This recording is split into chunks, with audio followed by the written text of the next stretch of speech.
नमस्कार, मैं सुधाकर पांडे आप सभी का हार्दिक अभिनंदन करते हुए आप लोगों के लिए इतिहास का एक टॉपिक लेकर आया हूँ जिसका नाम है बौद्ध धर्म। यह जो टॉपिक है यह आगामी सभी परीक्षाओं के लिए जैसे बिहार पुलिस, बिहार दरोगा, बीपीएससी, रेलवे इत्यादि सभी परीक्षाओं के लिए काफ़ी इम्पोर्टेंट टॉपिक होगा यह। इसमें से एक क्वेश्चन 100% श्योर है, आना ही आना है। इसलिए बहुत सारे दोस्त हमसे फ़ोन करके कहे कि सर आप इस पर थोड़ा सा एक वीडियो डालिए। तो मेरा यह पहला वीडियो है, कोशिश करूँगा आपको अच्छा लगे, मज़ा आएगा तो लाइक, सब्सक्राइब और शेयर करेंगे। चलिए आगे बढ़ते हैं, शुरू करते हैं टॉपिक को। हम लोग का टॉपिक है वो बौद्ध धर्म। बौद्ध धर्म को समझने के लिए सबसे पहले हमको समझना पड़ेगा कि जो मानव सभ्यता का शुरुआत हुआ था वह आदि मानव के रूप में हुआ था। आदि मानव थे खाद्य संग्राहक, खाद्य उत्पादक, फिर कृषि का ज्ञान, पूरा पाषाण काल में कृषि का ज्ञान हुआ, फिर नवपाषाण काल में, पूरा पाषाण काल में कृषि का ज्ञान, नवपाषाण काल में आपको आग का ज्ञान हुआ था। उसके बाद से मानव स्थिर रहना शुरू किया, सिंधु सभ्यता हुआ। तो एक बार थोड़ा सा डेट देख लीजिएगा। इसमें सिंधु सभ्यता का जो शुरुआत माना जाता है कार्बन 14 विधि के आधार पर से 2400 से लेकर 1750 माना जाता है। एकदम ध्यान से समझिएगा बाबू, कोशिश करेंगे आपको अच्छा लगे। 2450 से 1750 BC के बीच में कार्बन 14 विधि के आधार पर याद है। फिर सिंधु घाटी सभ्यता का पतन हो गया, और जब पतन हो गया तो 200 साल तक कुछ विशेष इतिहास में पढ़ने को नहीं मिलता है। फिर आपको 1500 से लेकर के 600 BC तक, 1500 से लेकर 600 BC तक आपको वैदिक काल चलता है। अब वैदिक काल को हम लोग दो भागों में बांट लेते हैं, एक होता है ऋग वैदिक काल और एक होता है उत्तर वैदिक काल। ऋग वैदिक काल जो आपका 1500 से लेकर के 1000 BC तक चलेगा, और उत्तर वैदिक काल जो है वो आपका 1000 से लेकर के 600 BC तक चलेगा। इसमें आपका वेद वेदांग का रचना किया जाएगा, इसमें आपको रामायण महाभारत इत्यादि की रचना किया जाएगा। इसमें हुआ क्या बाबू, जो मैं आपको डेट लिखा हुआ हूँ, सिंधु सभ्यता, फिर आपको वैदिक काल, उत्तर वैदिक काल, इसका जो डेट मैंने आपको लिखा हुआ है, इसमें आप देखिएगा वैदिक काल में जो देखिएगा, वैदिक काल में यह था कि जितना भी धर्म था वह सभी ब्राह्मण द्वारा बनाया गया एक तरह का धर्म था। ब्राह्मण ने धर्म को, समाज को 4 भागों में बांट दिया था, ब्राह्मण, क्षत्रिय, वैश्य एवं शूद्र।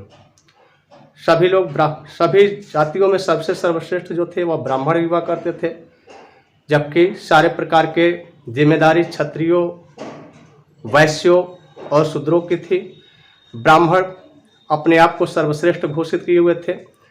तो ये बात जो है सभी जातियों को, अर्थात वैश्य को, शूद्र को, क्षत्रियों को, ये सभी जातियों को खटकने लगा कि सारा काम हम कर रहे हैं और सर्वश्रेष्ठ ब्राह्मण बन रहे हैं।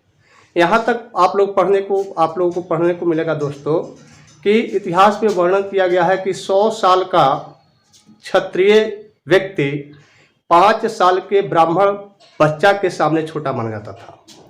तात्पर्य यह है कि अगर 5 साल का कोई ब्राह्मण का लड़का था तो 100 साल का कोई क्षत्रिय का लड़का था, व्यक्ति थे, तो वह उसको प्रणाम किया करते थे। इसलिए क्षत्रिय सोचे कि क्यों ना हम इनका विरोध करके, इनसे हट करके एक अलग धर्म बनाएं। तो बाबू उत्तर वैदिक काल में यानी 600 BC के बाद उत्तर वैदिक काल में ब्राह्मण धर्म के विरोध में 62 संप्रदाय उभर करके सामने आए थे। उत्तर वैदिक काल में ब्राह्मण धर्म के विरोध में 62 संप्रदाय उभर करके सामने आए थे, जिसमें जैन धर्म और बौद्ध धर्म प्रसिद्ध हो गए, फेमस हो गए, और बाकी सभी धर्म उतना प्रचलित नहीं हुए। जिसमें हम लोग का टॉपिक आपको पढ़ना होगा बौद्ध धर्म। तो रिपीट एक बार मैं आपको शॉर्ट में कर दे रहा हूँ कि सबसे पहले सिंधु घाटी सभ्यता 2450 से 1750 BC, फिर 1500 से लेकर 600 वैदिक काल। वैदिक काल को 2 भागों में बांट लेंगे, ऋग वैदिक काल 1500 से 1000, उत्तर वैदिक काल 1000 से लेकर 600 BC। और इसी में क्या हुआ, उत्तर वैदिक काल में ब्राह्मण धर्मों के विरोध में 62 संप्रदाय उभर करके सामने आए थे, जिसमें जैन धर्म और बौद्ध धर्म इंपॉर्टेंट है। जिसमें आपको जैन धर्म और बौद्ध धर्म दोनों के जो प्रवर्तक थे वो दोनों क्षत्रिय थे। इसमें हम लोग आएंगे बौद्ध धर्म के जो संस्थापक या प्रवर्तक कह सकते हैं वह आप गौतम बुद्ध को कह सकते हो, जिसे एशिया का ज्योतिपुंज के नाम से भी जाना जाता है। बहुत इंपॉर्टेंट है बाबू, बहुत पूछता है परीक्षा में कि एशिया का ज्योतिपुंज किसे कहा जाता है। जन्म आप देख सकते हैं 563 BC में हुआ था। नेपाल के तराई में स्थित कपिलवस्तु लुम्बिनी में हुआ था इनका जन्म। पिता का नाम देख सकते हैं शुद्धोधन। साक्यगढ़ के मुखिया हुआ करते थे, और साक्यगढ़ के जो मुखिया हुआ करते थे, जो साक्यगढ़ में उत्पन्न हुआ करते थे, वे अपने आप को इक्ष्वाकु वंश के होने की बात बताया करते थे। इस प्रकार इनके माता का नाम महामाया था, जो कोलीय वंश की हुआ करती थी, है ना। गौतम बुद्ध के जन्म के 7वें दिन बाद इनकी माता का मृत्यु हो गया। इनके बचपन का नाम देखेंगे गौतम बुद्ध का, तो बचपन का नाम इनका सिद्धार्थ था, है ना। जन्म के 7वें दिन बाद इनके माता की मृत्यु हो जाने के बाद इनके पालन पोषण इनकी मौसी गौतमी प्रजापति ने किया था।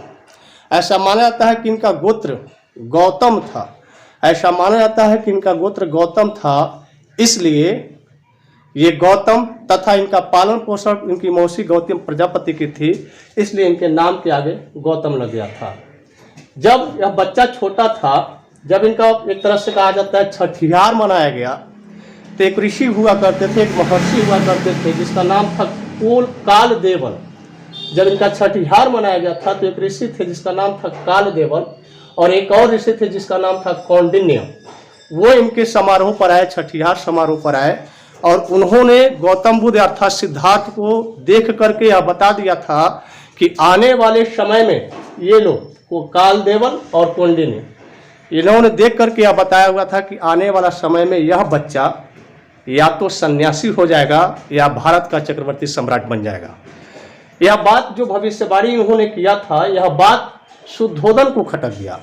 उनको चिंता हो गया, क्योंकि वह साक्य गणराज्य के मुखिया हुआ करते थे।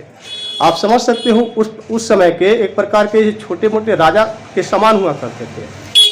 तो यह बात उनको खटक गया, है ना। इसलिए उन्होंने क्या किया कि ये सन्यासी न बन जाए, इनका विवाह बचपन में ही यशोधरा नामक एक सुंदर युवती से इनका विवाह कर दिया। बौद्ध धर्म में बाबू आप पढ़िएगा तो बौद्ध धर्म में यशोधरा के अन्य नाम आपको देखने को मिलता है, जैसे बिंबा है, गोपा है, ये सब बौद्ध धर्म में यशोधरा के अन्य नाम है बाबू। अब गौतम बुद्ध बचपन में एक प्रकार के बड़ी दयालु स्वभाव के व्यक्ति थे। घोड़ा खूब अच्छा चलाया करते थे। इनके घोड़े का नाम बाबू कथक हुआ करता था, और इनके सारथी का नाम चन्ना हुआ करता था। इनके घोड़े का नाम कथक हुआ करता था और सारथी का नाम चन्ना हुआ करता था। समझने की कोशिश करेंगे बाबू, जैसे हम लोग कहते हैं कि जिस चीज़ से आपको विरक्ति लेना चाहते हैं, जिस चीज़ से आप दूर होना चाहते हैं, उसी चीज़ को आप ज़्यादा से ज़्यादा जब कर दीजिएगा तो उससे आपको विरक्ति हो जाएगी। ये चीज़ संभवतः मेरे अनुसार से ये चीज़ संभवतः शुद्धोधन को समझ में नहीं आया, और वो सोचे कि गौतम बुद्ध के आसपास हमें हमेशा विलासिता भरे वस्तु को रखेंगे, जिससे गौतम बुद्ध का ध्यान कभी भी संन्यास की तरफ नहीं जाएगा। लेकिन इसके सोच के विपरीत यह बात हो गई। उन्होंने क्या किया, शुद्धोधन ने क्या किया कि गौतम बुद्ध के आसपास अर्थात सिद्धार्थ के आसपास हमेशा क्या किए, विलासिता भरी वस्तुएं रखी, स्त्रियों का संगति रखा, युवतियों का संगति रखा, लेकिन इससे उनकी विरक्ति होने शुरू हो गई। यही उनका क्या हो गया, विरक्ति का कारण बन गया। और एक बार क्या हुआ, एक बार जब वो गृह त्याग किए थे, वो एक बार जब वो घर से निकले थे, सैर करने के लिए निकले थे कपिलवस्तु में, तो 4 चीज बाबू उनके सामने आया था। जब कपिलवस्तु घूमने गए थे तो 4 चीज उनके सामने आया था, जिसमें पहला चीज 4 दृश्य उनके सामने आया था, जिसका पहला दृश्य है बूढ़ा व्यक्ति, बीमार व्यक्ति, 100 और दूसरा सन्यासी। यह देख करके उनके मन में सन्यास की भावना हुई थी बाबू।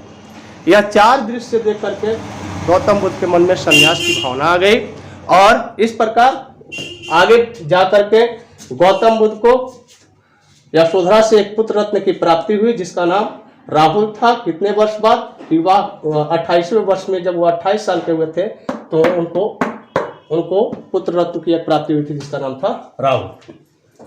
बाबू 29वें वर्ष में इनको जो है वैराग्य के प्रति काफी सचेत हो गए, और वो क्या किए, 29 वर्ष में अपने पत्नी और पुत्र को सोए छोड़ करके वे गृह को त्याग कर दिए।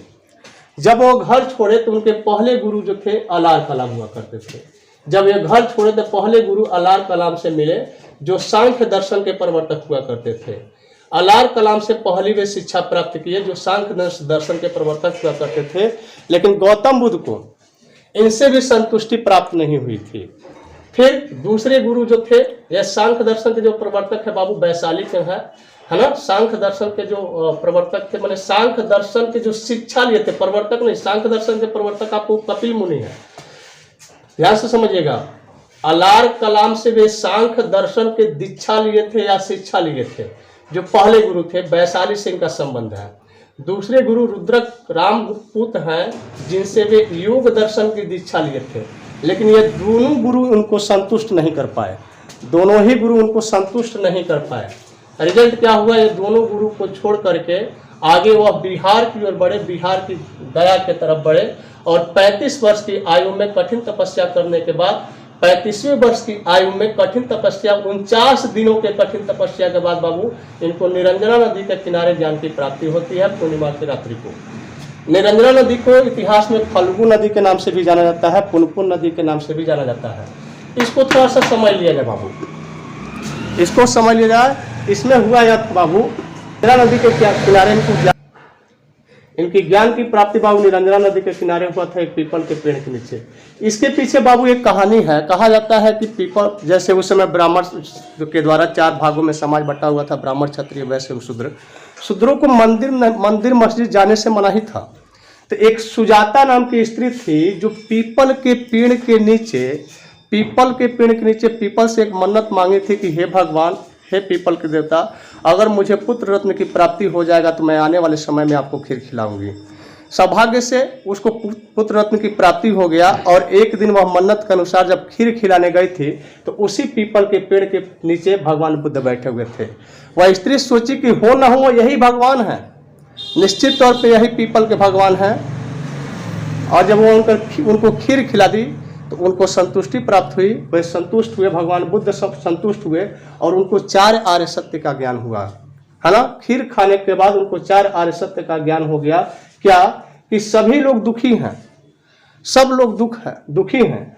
दुख का कोई ना कोई कारण है, दुख को दूर भी किया जा सकता है और दुख को दूर करने का उपाय भी है। इस प्रकार उनको 4 आर्य सत्य की प्राप्ति हुई थी। बाबू ज्ञान प्राप्ति की घटना इतिहास में संबोधि के नाम से जाना जाता है। और गौतम बुद्ध जिस समय गृह त्याग किए थे, उस घटना को इतिहास में महाभिनिष्क्रमण के नाम से जाना जाता है, जो 29 वर्ष की अवस्था में हुआ था। उपदेश की जो घटना है, पहला जो उपदेश वो दिए थे सारनाथ में, उसको हम धर्म चक्र प्रवर्तन कहते हैं। और महात्मा बुद्ध की जो मृत्यु हुई थी 483 BC में हुआ था, जिस कुशीनगर में, जिसे हम महापरिनिर्वाण के नाम से जानते हैं। पहला उपदेश सारनाथ में दिए थे ऋषि पत्तनम, दूसरा नाम है उसका। और सर्वाधिक उपदेश श्रावस्ती में दिए थे, जो महाजनपद में, सर्वाधिक उपदेश श्रावस्ती में दिए थे, जो महाजनपद में कौशल देश की राजधानी हुआ करती थी। उपदेश की भाषा बाबू आपका पाली था। बाबू आज इस वीडियो के लिए इतना ही। नेक्स्ट वीडियो पार्ट 2 कर लाएंगे। अगर आपका सहयोग रहा, कमेंट रहा तो नेक्स्ट वीडियो आएगा, मैं कोशिश करूंगा। इसलिए मुझे आपसे रिक्वेस्ट है, गुजारिश है, विनती है कि आप इस चैनल को ज़्यादा से ज़्यादा सब्सक्राइब करें, लाइक करें, अपने दोस्तों में शेयर करें, जिससे हमारा मनोबल बढ़े। जय हिंद।